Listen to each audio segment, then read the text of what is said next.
I will present a bit more about our work in task 3.2. And our aim in that task is to make preparation of TNAs more effective and efficient. And our starting point in that was using synthetic environments to make that TNAs more effective. But the synthetic environments, I will come back to that later. First, I want to take you into the way of working in such a TNA. And such a TNA usually starts with an application. TNA applicants make early assessments of technology required. They have to fill in the form to apply for a TNA, the form on the website, and they already have to make assessments of the technology they like to use during that TNA. And that is why we have the resources website where they can already assess what kind of technology they might need during their TNA. And at what university that technology is present. However, what we see is that those applicants are not really aware of the exact technology they might need. So progressive understanding is only gained during the preparation for a TNA already. So it's very difficult for them to assess what they need during those first steps of applying for a TNA. And then when they actually start preparing for such TNA, it seems that it's quite difficult to communicate with the host of a facility and the stakeholders that participate in the TNA, because all those people that are working together in the TNA, they have really difficulties because they have quite different viewpoints. And they also have to bridge the physical distance, and that's quite difficult as everyone is sitting in different locations, and as we also find out during the seminars and discussions that we are having right now, is that due to loss of connections and other technical troubles, it's really difficult to collaborate and to discuss those TNAs on beforehand to prepare them effectively. And one thing that is important there are really those viewpoints, because the TNA applicants, they are really familiar with the research they are doing, and they really know why they are considering doing a TNA and why it would help them in their research, but they are not really familiar with visualization technology that is available in a certain laboratory. And on the other side, the people in the lab, the hosts in the facilities, they are really aware of what kind of technology they have and what the specs are of this technology, and they really know how to use it, but they are not familiar with the research goals of the applicant. So there's quite a big gap between these two, and they have to they have to find out a common solution of what will work for the research with the tools that are available. So all that stuff needs to be discussed before the TNA actually takes place. And that obviously is quite difficult. And when the TNA actually takes place, applicants visit the facility, and together all stakeholders have to execute the plan. And well, obviously they need to have a plan at that point. And that plan should describe how they should act and what activities need to take place at what time, and well, they really have to have a good plan to make the execution effective and efficient. Well, how to get those TNAs more effective and efficient is thus about making collaboration more easy. So if applicants and hosts, if they would have a more common framework they can use to discuss, then it would become more easy to talk about the same things. It's like Christian already told in his first presentation, they need to have this same picture to understand each other. So that is an important point. And well, the communication over physical distance would be more easy if it would be supported by a communication tool. what we're doing now with doing presentation, it has, well, quite little interaction. I'm quite telling a monologue right now and I cannot really discuss with you about my presentation. Well, that's also quite difficult in preparing those TNAs, and so I think that's something that we should reckon. And the execution of a TNA will be much more easy if there would actually be a well-documented plan to to work during the days that the visits take place. So that's also a direction in which we think that TNAs could become more effective and efficient. So when we were thinking out how we would support such a TNA, we found out that we were thinking about following requirements. So first of all, we think that we should develop a tool. The TNA support approach is required that provides conformity in the preparation of TNAs.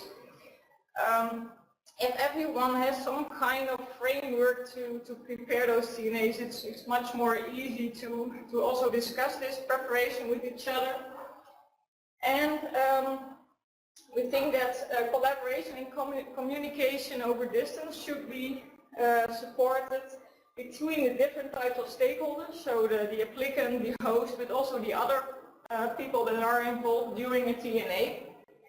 And it should also support in many different types of proposals and projects, because we have so many different research projects that propose the use of the TNA in their project. We should be able to handle all these kind of projects in the preparation. So that's really an important one. And another one that we think is really important is that we should respect all the different working methods already present at the facilities. Here inside our lab we have a specific way of working when someone comes in and he says he needs the tools or the opportunities offered by the lab. Then we have our own way of discussing with this person and about our own way of creating a suitable environment for him. And we think that we are not the only one that has its own working methods in there. So we think that it should not become our working method or your working method. It should become, it should actually respect all the different working methods. And then we think that the approach should also enable stakeholders to formalize a plan of execution for the TNA, so that when they actually visit a location, that they have a perfect plan that they can take with them, and they can just look at the plan at what they should be doing. So they should have really thought about how to spend their time during the TNA to make it more efficient and effective. When developing an approach for this, well, we considered TNAs and we said, well, a TNA is actually not such a unique phenomenon, because a TNA actually is about bringing together stakeholders, technology, working methods, resources, hardware and software to achieve a predefined goal. So much unique, well, it actually isn't. So what we said is that, and it's what we call synthetic environments, are examples of such settings in product development. At the University of Twente we are really specialized in product development, and we see a TNA actually as something that we have seen before. So that was why we thought about using the ways to prepare for a synthetic environment in preparing TNAs. Then about applying those techniques for developing and constructing a synthetic environment, we thought about how can we use that for preparing TNAs, and that's when we said that developing a static method form, or, well, a method is the word I used to like, for constructing synthetic environments. Why isn't that really useful? Because when you develop really a static picture, it's really difficult to foresee all potentially required processes and interactions during such preparation. And well, those are actually general disadvantages of using methods. That you have to think of all steps in advance, and so for us it's really something we don't like in a setting that has so many different projects and so many different facilities we should think about.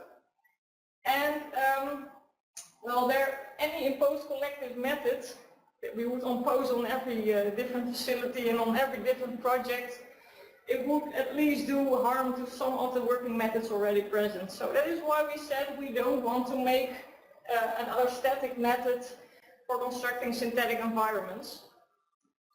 And our solution in that is to develop a roadmap approach.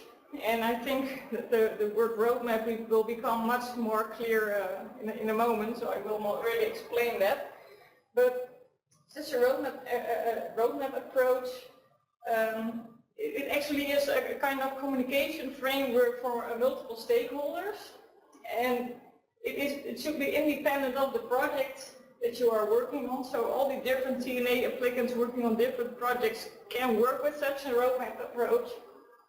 And well, it employs all the existing working methods present at different facilities. So it's not that there is one working method you should use. The roadmap actually allows for many different methods to use. It's not the process that is the aim, it is the final documentation, final information that is the aim for the project. So, and also the roadmap would help to formalize a plan of execution. And well, such a roadmap, probably actually already roadmap. And we actually showed it during last General Assembly, and we also discussed it with some partners. And it was our first version of the roadmap. And obviously we had some feedback from partners how we could improve this roadmap. And well, I put some of the notes on this slide. First of all, many of the partners are really enthusiastic about the test roadmap. And they think it's really a workable approach. But they had also some remarks. And the first is that the visual dependency between blocks is rather complex. This structure, which is actually the roadmap structure, it has a lot of arrows, and many of the partners, they were unaware of what connections were really important in this picture. So that's why we said we have to do something about that. We need some upgrading. And many partners indicated that they like to add some of their own approaches to the roadmap. And I think you can, a bit later, you can work on this roadmap yourself. So I think you will become much more, you will get a bit more feeling of what this roadmap actually is. So I will not explain it now, because I think you will find out later. But it's important that partners will be able to add their own approaches to the roadmap much more easy. It would really be important that also all partners can do the maintenance of the roadmap. At this point, the University of Twente, they created the website, and all maintenance has to be done by the University of Twente. It's not really easy if you want to add approaches to the roadmap. So that was also a point of attention. And we use the mind map in the roadmap to document a plan for executing a TNA. But this was actually quite complex, as you had to send a mind map via email to the collaboration partners, and you had to do a lot of resending to discuss the changes and to actually interact. So we also wanted to do a bit about that. So that's why we developed the next roadmap variant that we will present you today. We just launched it into the air, and you can all go to this website, and then you can click with me when I'm going to show you. The roadmap that we made at this point is an editable roadmap. You can all edit the roadmap with your own approaches because we implemented it on a wiki basis. So please go to this website and put it next to the screen in which you are looking at me doing this presentation, and watch the real-time changes that we can make together.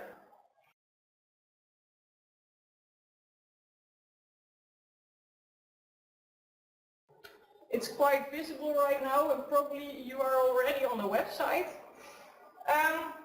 What you see here is the upgraded roadmap structure. It is quite the same as it was in the previous version, but we